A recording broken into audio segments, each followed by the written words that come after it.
I've been spending a lot of time traveling around the world these days, talking to groups of students and professionals. And everywhere I'm finding that I hear similar themes. On the one hand, people say the time for change is now. They want to be part of it. They talk about wanting lives of purpose and greater meaning. But on the other hand, I hear people talking about fear, a sense of risk aversion. They say, I really want to follow a life of purpose, but I don't know where to start. I don't want to disappoint my family or friends. I work in global poverty, and they say, I want to work in global poverty, but what will it mean about my career? Will I be marginalized? Will I not make enough money? Will I never get married or have children?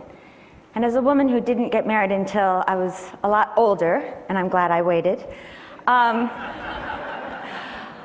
has no children, I look at these young people and I say, your job is not to be perfect. Your job is only to be human. And nothing important happens in life without a cost. These conversations really reflect what's happening at the national and international level. Our leaders and ourselves want everything, but we don't talk about the costs. We don't talk about the sacrifice.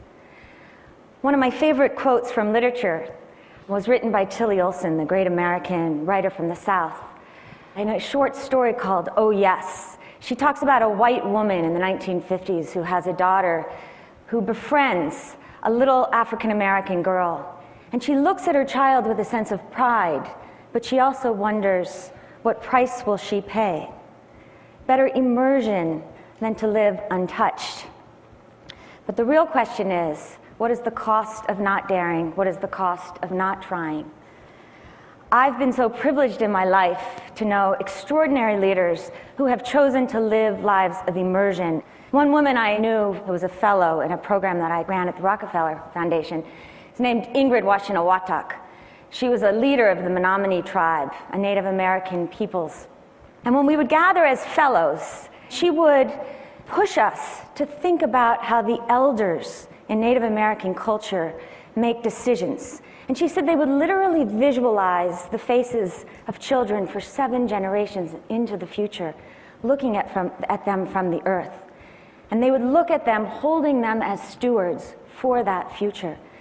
Ingrid understood that we are connected to each other not only as human beings,